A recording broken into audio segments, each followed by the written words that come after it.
नमस्कार, स्वागत है आपका ग्वालियर खबर में। मैं हूं आपके साथ सुधांशु पवार। आपने शोले फिल्म देखी होगी और इसका एक मशहूर डायलॉग आपने अवश्य सुना होगा कि बेटा सो जा वरना गब्बर आ जाएगा। भारत में जब जब अपराध जगत की बात होगी तो डाकुओं की बात किए बिना वो बात कभी पूरी नहीं हो सकती। इन डाकुओं का एक अलग ही खौफ हुआ करता था। जनाब, इंसान तो छोड़िए, डाकुओं के कहीं गुजरने से जानवर तक बाहर निकलने से खौफ खाते थे।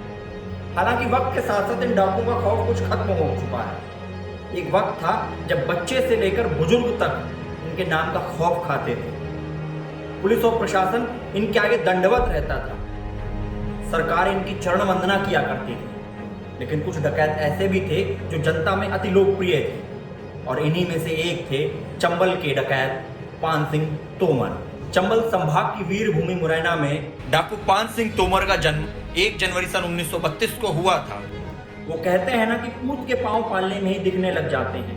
कुछ ऐसे ही पांव पान सिंह तोमर के दिखे। इस चंबल के बीहड़ में कई लोग इकट्ठा होके भी जाने से डरते थे, वहां पान सिंह तोमर अकेले ही बेधड़क चले जाया करते। मुरैना की एक रिवाज रही है कि वहां के युवक सेना में भर्ती होने की कोशिश करते और इस परंपरा को पान सिंह तोमर ने भी निभाया।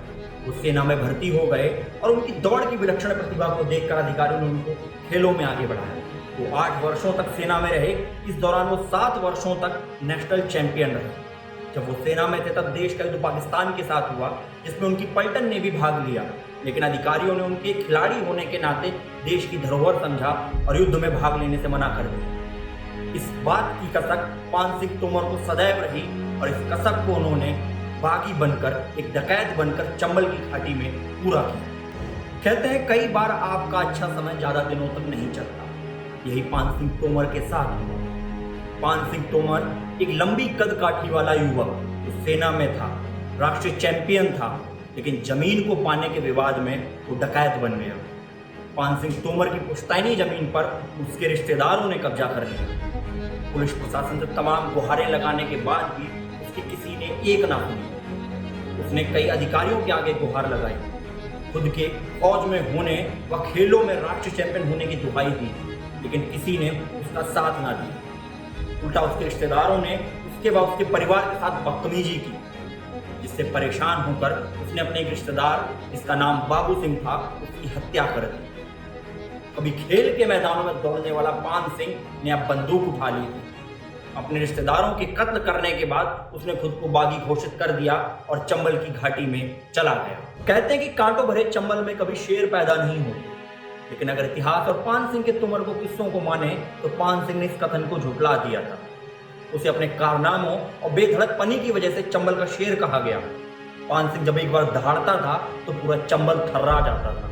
चंबल के बड़े बुजुर्ग बताते हैं कि पान सिंह के नाम से आम आदमी तो छोड़िए, पुलिस वाले भी डरते थे।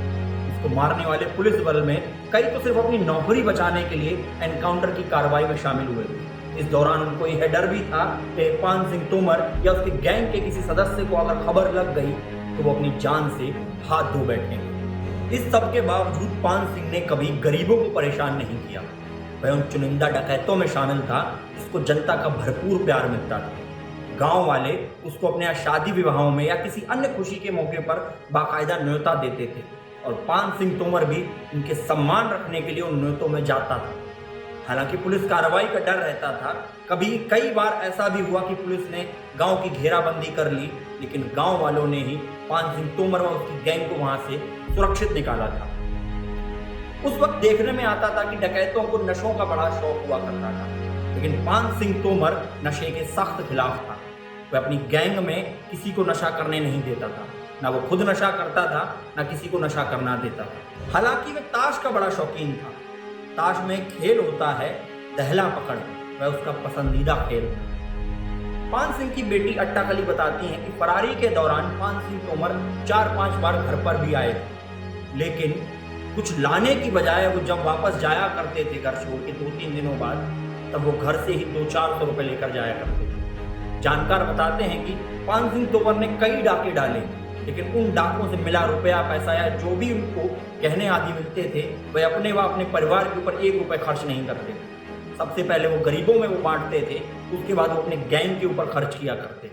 और इसी वजह से शायद गांव वाले या गरीब इंसान पान सिंह तोमर व उसके गैंग के एक एक सदस्य से बेपनाह मोहब्बत किया करते थे। सब कुछ अच्छा चल रहा था, लेकिन साल 1981 पान सिंह तोमर के लिए बड़ा ही खतरनाक साबित हुआ।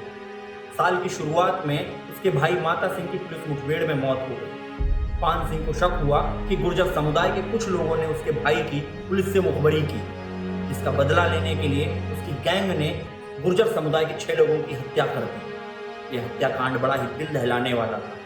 पूरे मध्य प्रदेश में पान सिंह तोमर के नाम का खौफ छा गया था, जिसके बाद उसने तत्कालीन मुख्यमंत्री अर्जुन सिंह को सीधे चैलेंज कर दिया। अर्जुन सिंह को यह बात खटक गई। उसने पान सिंह तोमर तथा उसकी गैंग को जिंदा या मुर्दा पकड़ने का फरमान सुना दिया। अब पुलिस के ऊपर अत्यंत दबाव था। पुलिस इधर उधर हाथ पैर मार रही थी, लेकिन बदले में उसको कुछ नहीं मिल रहा था। उसने कई लोगों से पान सिंह तोमर की मुखबरी की कोशिश की, लेकिन किसी ने भी मुखबरी नहीं की। जिसके बाद तत्कालीन डीएसपी ने एक नया फंडा अपनाया। उन्होंने कुछ लोगों के लिए मुखबरी के बदले एक सरकारी नौकरी देने का लालच दिया। कुछ लोग मान गए और पान सिंह तोमर की मुखबरी कर दी। मध्य प्रदेश पुलिस के एक अधिकारी की माने तो सरकार ने पान सिंह तोमर को पकड़ने के लिए पानी की तरह पैसा बहाया था, लेकिन इसके बावजूद भी पान सिंह तोमर उनके हाथ नहीं लग रहा था। जिसके बाद सरकार ने एक बड़ा फैसला लिया। पान सिंह तोमर के एनकाउंटर के लिए बीएसएफ की 10 कंपनियां, एसटीएफ की 15 कंपनियां और पूरे जिले की पुलिस इसी काम पर लगा दी गई। एक दिन पक्की खबर पाकर पान सिंह तोमर की गैंग को पुलिस वालों ने घेर लिया और इस मुठभेड़ में लगभग 10,000 पुलिस वाले शामिल हुए थे और पान सिंह की गैंग में 11 या 12 लोग। मुठभेड़ में पुलिस वालों ने पान सिंह तोमर समेत उसकी पूरी गैंग को खत्म कर दिया। पान सिंह के एनकाउंटर के बाद पुलिस और प्रशासन ने राहत की सांस ली, लेकिन इतना सब कुछ हो जाने के बाद भी पान सिंह तोमर का नाम वो चंबल की घाटी से नहीं मिटा पाया। आज भी पान सिंह तोमर का नाम लोग बड़े ही शान और गर्व से लेते हैं। मुरैना के लोग बड़े ही गर्व से उनको अपना वंशज बताते हैं। चंबल के लोग कहते हैं कि अगर पुलिस और प्रशासन वक्त रहते हुए पान सिंह तोमर की बात सुन लेती तो उसको बागी बनने की नौबत ही नहीं आती। जो एक अंतर्राष्ट्रीय स्तर का खिलाड़ी था, राष्ट्रीय चैंपियन था, वो डकैत नहीं बनता, हाथों में बंदूक नहीं उठाता, वो चंबल की घाटी में नहीं दौड़ता, वो देश के लिए तमगे लाता, वो मैदान पर दौड़ता, अगर प्रशासन और पुलिस उसका वक्त रहते साथ देती।